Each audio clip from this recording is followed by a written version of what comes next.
So for one, I got this little microphone from the TikTok shop, and when I tell you this little thing is so good, but that's not the reason for this video. So I'm doing this video because someone asked about my Helix piercing. So if any of you are interested in getting a Helix piercing, I'm just gonna go over the details and my experience during the entire process and the healing phase. Okay, so the two piercings that I got were the regular Helix, which is this one.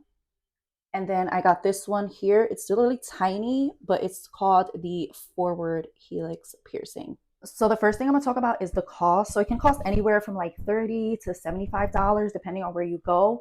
I really looked at piercing shops because I wanted to make sure that it was done properly, right, and that I was well taken care of. Everything was disinfected. So you might want to do a little bit of research as to where you're going to get it done. So the second thing is you have to sign off on a waiver. So they're going to ask you for identification and basically prove that you're of age and you are able to consent to the piercing itself. Then they take you to a room to do the piercing. They'll ask you where you want the piercing because you can get this done in different areas of your ear. So I chose here to get it done. And then I chose on this side to get it done as well. Then what they'll do is they'll disinfect it. They'll put a little dot as to where the piercing is going to be located. And then they'll do the actual piercing itself. It's fairly quick and it's like a pinch. So it doesn't have, you don't feel like too much pain, but it depends because my pain tolerance is pretty high. I don't know about yours. After that, they gave me like a little sheet, basically how to care for the piercing, and pretty much you want to keep it dry. You do want to clean it because you want to get rid of any like blood or anything that you might have left over. So let's get into cleaning the piercing. So this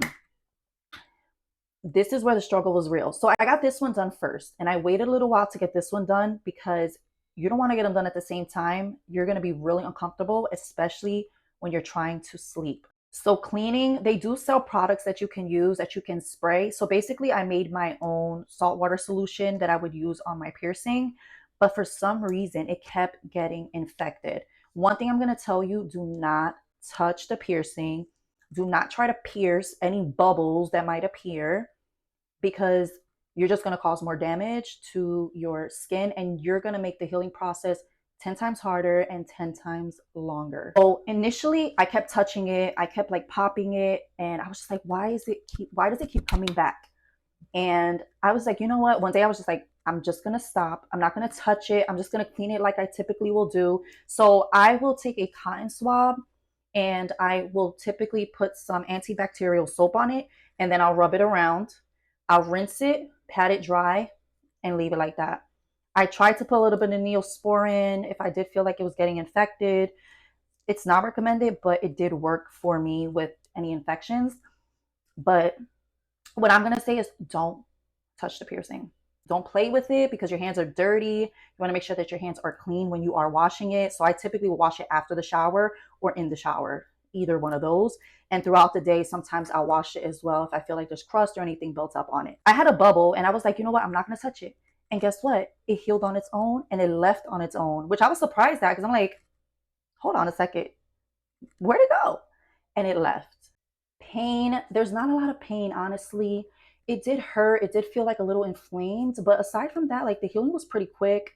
I'm not going to say it was quick because it really wasn't. It took a couple of weeks, months, maybe like 2-3 months to heal fully. I feel like if I didn't touch it from the beginning, it would have healed quicker. But I was really concerned with the healing of it. So after I stopped touching it, it healed much, much better. And that is pretty much my experience. So I'm just going to show you guys the piercing itself. So this is the piercing. It's completely healed. All of these pieces are from the brand Majori. I love their jewelry. It's just so dainty and pretty. Like, this is so cute. And these little charms can be changed. So I have a moon here. And I have a little star here. And then this is the other piercing, the forward helix. And then this diamond I actually got from Pagoda. So I'm allergic to fake jewelry. So I always have to get real jewelry. So like I said, these two are from Majori. This is from Piercing Pagoda. Honestly, I don't regret the piercings at all. I think they're beautiful piercings. Like if you're really into the aesthetic and like putting different combinations of earrings on, I absolutely love it. I actually want to get another piercing on this ear, so I'm going to do that in the near future. But I think it just looks so dainty and so pretty, and I would definitely recommend it It can be painful. It does take a little bit of dedication. It's a little bit of a process, but in the end, I am very, very happy with the outcome. And I hope this video helps you guys decide whether or not you want to get this piercing done. Thank you guys for watching. Bye.